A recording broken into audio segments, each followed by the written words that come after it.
nessa aula que a gente desenvolveu, a gente verificou que a formação da imagem ela tem que ser exatamente sobre a retina, certo?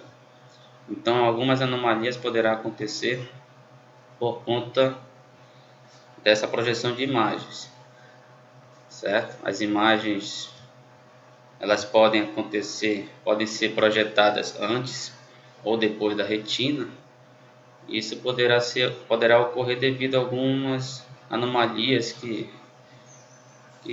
no caso poderá acontecer de projeções erradas pelo fato da refração acontecer antes ou depois da retina, a refração da luz, né? Por alguma irregularidade do meio existente dentro do olho, né? Então, ou então por alguma deformação até mesmo da córnea, certo? Mas antes de chegar lá, a gente vai falar um pouco sobre a função da íris e da pupila, né? O que diz respeito a intensidade de feixe de luz que chega nos nossos olhos. Veja que a íris, junto com a pupila, né, que é onde a pupila ela é uma espécie de orifício, certo?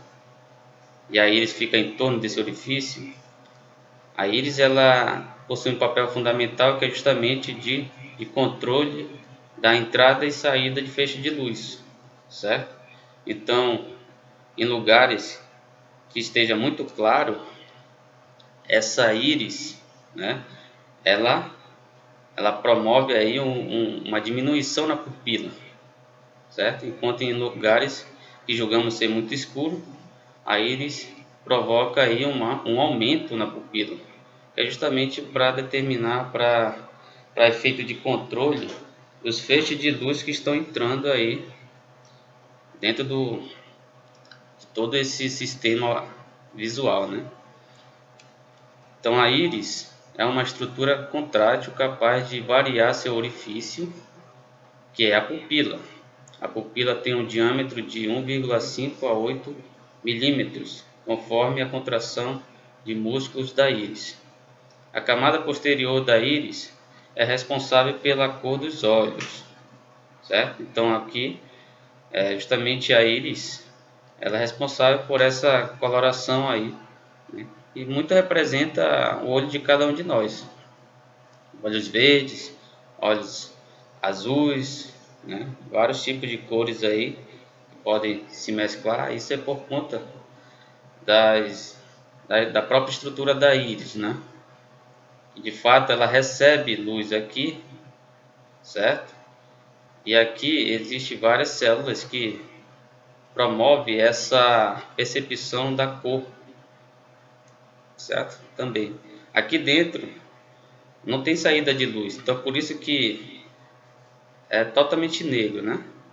Na verdade é uma região preta, certo? Digo, em termos de cor, é uma região preta porque não há saída de luz, certo? Então, para quem vê o olho de alguma pessoa, não vai enxergar nada lá dentro, porque de alguma forma não há essa saída de luz eminente, né? Que possa ser projetado no olho de outras pessoas para ver o que tem lá dentro. Tudo bem?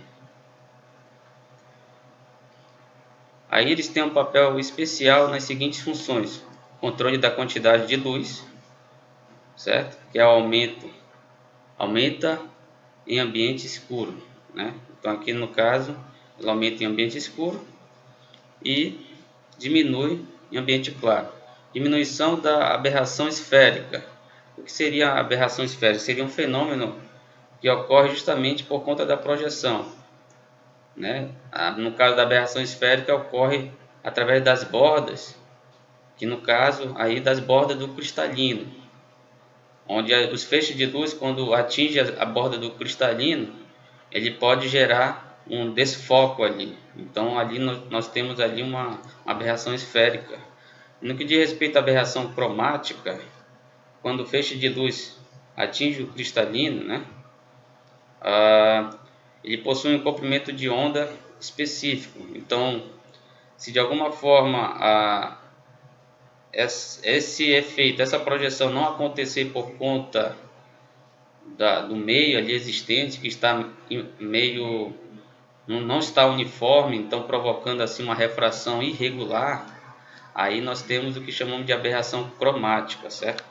E nós sabemos que para cada tipo de luz você tem uma refração diferente, certo? Porque no caso, para que eu tenha um efeito refrativo cada vez mais intenso, certo? A frequência da luz tem que ser maior, certo? O que é justamente esse efeito refrativo, pessoal? É justamente quando você tem ali um ângulo, certo? No caso, em relação à normal, quando você projeta, né? Deixa eu ver se eu consigo ir lá para aquele primeiro slide. Eu acho que vai demorar muito. Então, quando você tem uma refração, você tem um ângulo, né? Tanto do ângulo incidência quanto do ângulo de refração. Então, o efeito refrativo está justamente relacionado com esse ângulo. Quanto maior o ângulo, maior a velocidade da luz. Quanto maior a velocidade da luz, certo? Maior é a sua frequência, porque no caso a velocidade está relacionada com a energia cinética, com a energia que carrega cada tipo de onda, certo? Então, quanto maior a frequência, certo? Menor é o comprimento de ondas. Então ali no caso vai haver uma diferença ali no poder refrativo, certo? Cada tipo de luz, pensar na luz monocromática, vai ter uma forma de refração, e por isso, se o meio estiver totalmente irregular, no, no caso dentro do olho, essa refração ela não vai projetar corretamente a, a imagem lá dentro, principalmente sobre a retina, e isso poderá acontecer uma aberração cromática, certo?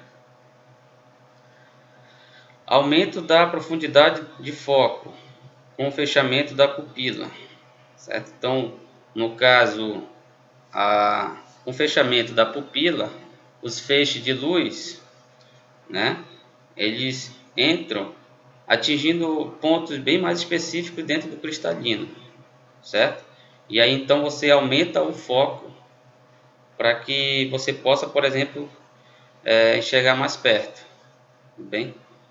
Então, no caso, para você, esse efeito da diminuição da pupila também ocorre para quando você está lendo o livro, por exemplo. Então, há uma diminuição ali porque os feixes eles chegam com mais intensidade, há um controle também nesse sentido da quantidade de feixes de luz que entra nos nossos olhos, certo?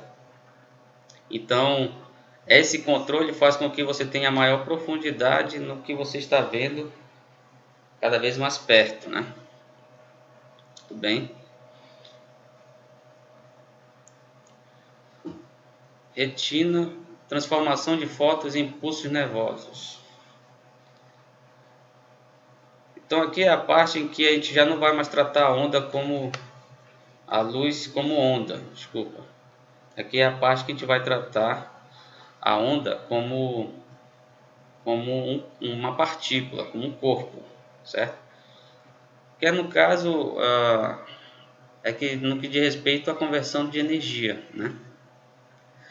A retina é a película fotossensível onde os fótons que chegam interagem com os receptores especiais, gerando pulso elétrico. Quem são esses receptores especiais, pessoal? É justamente os cones e os bastonetes. Então, existem vários cones, milhares de cones, milhares de bastonetes distribuídos, né, por toda a região da retina, por toda a região, entre outras regiões que ali estão próximas da retina também, certo? Os cones destinados à visão fotópica, fotos e luz, no caso ele lhe dá os detalhes, né, das cores, certo? Os bastonetes destinados à visão escotópica, escotos e mancha, a visão de claro e escuro associada a pequenas quantidades de luz, certo? Então, quando a gente fala sobre cones e bastonetes, né, não sei se você já teve aula sobre isso, mas a gente sempre relaciona os cones com as cores e os bastonetes com o claro, o escuro e manchas, né? É como se fosse uma visão preta e branca, certo? Então, essa percepção, o conjunto delas é importantíssimo para a gente ter uma boa visão, tá certo?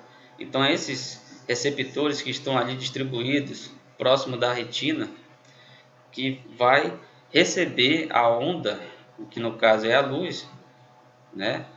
E vai receber na forma de fótons, né? Vai ter um tratamento ali corpuscular, né? Onde esses pacotes de energias que é representado pelos fótons irão se converter em algum tipo de energia elétrica. E a gente que está muito associado com o impulso nervoso, certo? Que chega, né? Chega lá no nervo óptico e por sua vez se propaga até as células sensoriais do cérebro, certo? No local de saída do nervo óptico e vasos sanguíneos, não é possível haver cones e bastonetes. E esses locais correspondem ao ponto cego. Então, veja,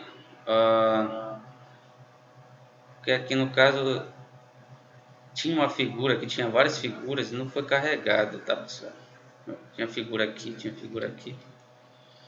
Acho que quando converteu em JPEG, essas figuras não foram carregadas. Mas existe dentro do olho o que chamamos de ponto cego. Esse ponto cego ele fica quase no início do nervo óptico, certo? Então, assim, quando a luz chega, essas células receptoras elas estão muito mais distribuídas na parte periférica, na verdade na parte que vai do nariz, certo? No sentido do nariz para o ouvido, certo? Não sei se vocês me compreendem. Deixa eu projetar aqui. Então, tipo, existem pontos cegos que está ocorrendo justamente aqui, nesse ponto aqui, bem próximo ao nariz, certo? Então, para cá, existe maior distribuição dessas células receptoras, que é os cones e bastonetes. Para cá, está localizado justamente o início do nervo óptico e está distribuído também, isso internamente, tá, pessoal? Está distribuído também vários vasos capilares ali, né? E certamente ocorre também processo de oxigenação, enfim. Então, o ponto cego que a gente julgamos, a gente fala em ponto cego, é justamente localizado onde se inicia ali o nervo óptico, certo? Então, de fato, quando a gente vai fazer alguma experiência nesse sentido, a luz que entra, ela tem esse sentido aqui, que é em direção, né, essa parte do nariz, por dentro. Então lá é localizado o que chamamos de ponto cego. Então por isso que tem uma experienciazinha, né, pessoal? Essa experienciazinha aqui, não sei se vocês estão à vontade para fazer ela, mas se você, por exemplo, fechar o olho esquerdo, certo?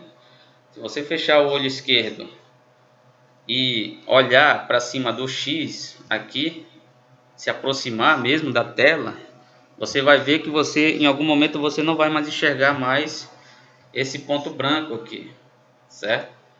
Então, é o momento que você está diante do ponto cego, tudo bem? Vocês querem fazer aí essa experiência? Então, 2 minutos para vocês fazerem, tá, pessoal? Não faz só uma vez, tudo bem? Vocês fecham aqui o lado esquerdo, que no caso de vocês é o lado direito, né? Tá? Fecha o lado esquerdo e aproxima aqui do X, certo? Quando você aproximar do X, você vai ver que você não enxerga mais o pontinho branco, certo? Então é nesse momento aí que você está diante do ponto cego, tudo bem? Você não enxerga, não tem mais o campo visual nessa direção aqui, certo?